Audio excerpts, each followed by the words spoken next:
I think I have fallen susceptible to the Mandela effect.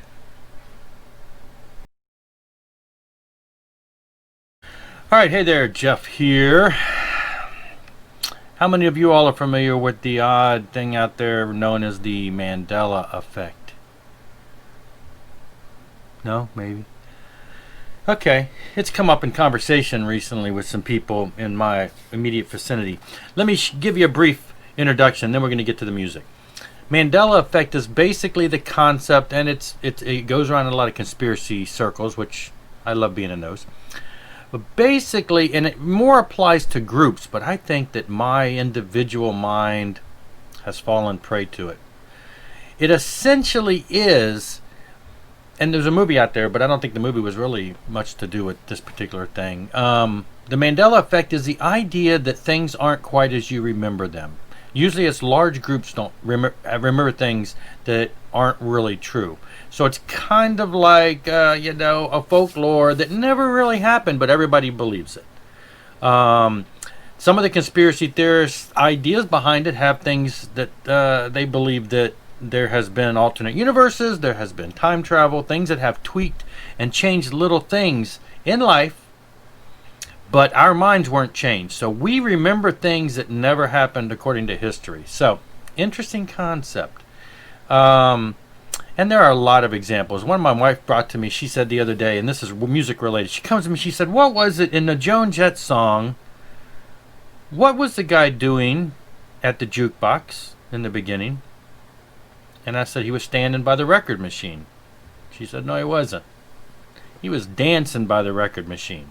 Now, I don't recall ever hearing the word dancing in there, but you go back and listen to it, and I saw him dancing there by the record machine. So, even she thought it was standing. She said, everybody thinks it's standing, but it's actually dancing. So, anyway, it's a funny idea. But let me tell you why I feel that I've fallen prey to this. I just got in the new Angelica remaster reissue of his Time Is All It Takes. This is the last Angelica release that came out. And I'll tell you why I think that I've fallen prey to the Mandela effect. Because I remember this album being not very good. Here's what I remember about this album. Dennis Cameron, the guitar player, phenomenal guitar player.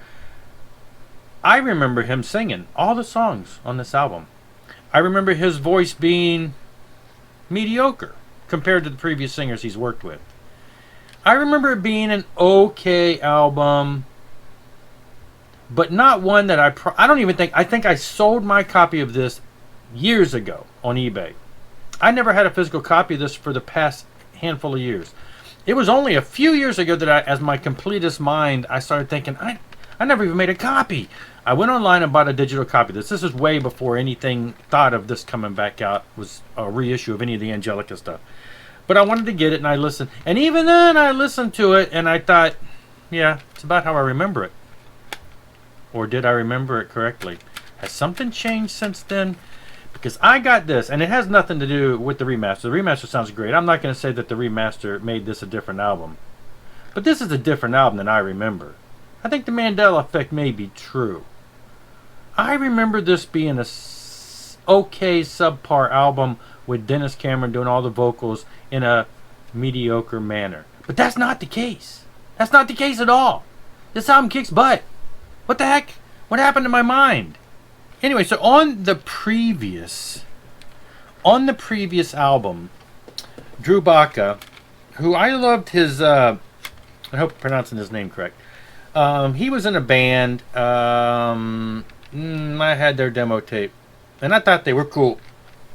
I really liked his vocals. So when he came on board with Angelica, it was great. I loved his vocals, and it was a great album that he was on. Then this album came out, and I'm like, he's gone, and now Dennis is singing, and it's okay. But no, he does sing on this quite a few songs, and they all sound just as good as any other Angelica album. So Dennis does sing some songs. Okay, I wasn't wrong there.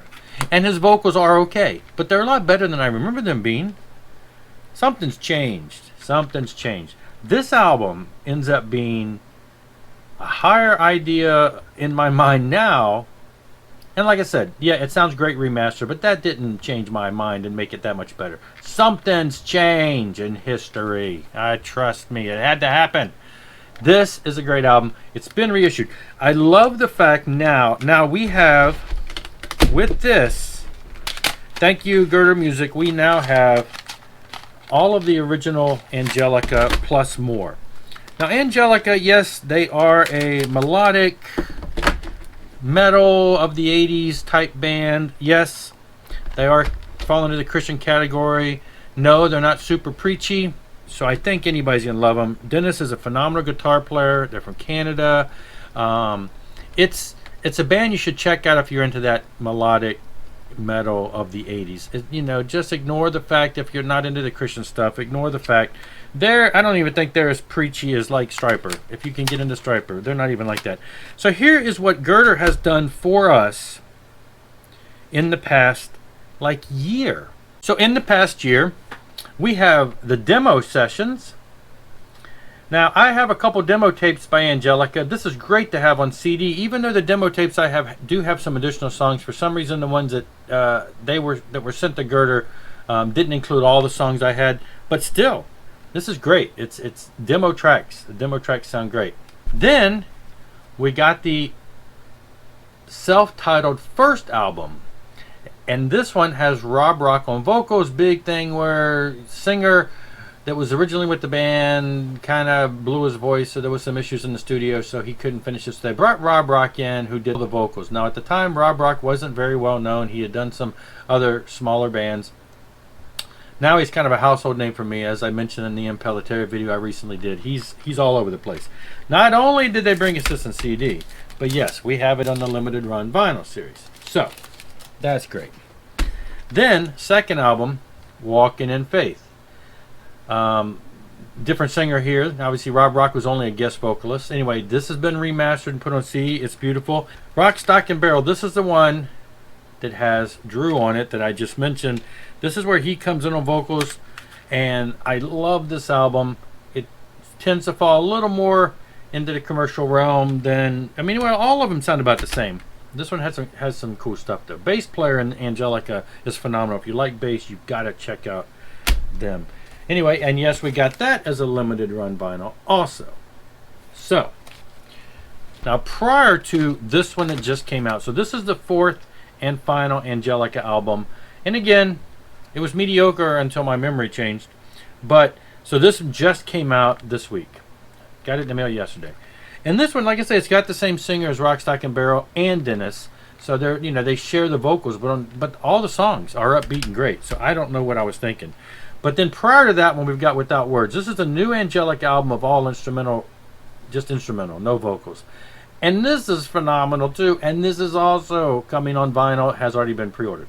The entire updated catalog of all things Angelica, Legends of Rock series. Great remasters. Great melodic metal, whatever you want to call it. I endorse this message. My mind has changed, and I don't know why, but go check out Angelica. Great stuff. Rock on.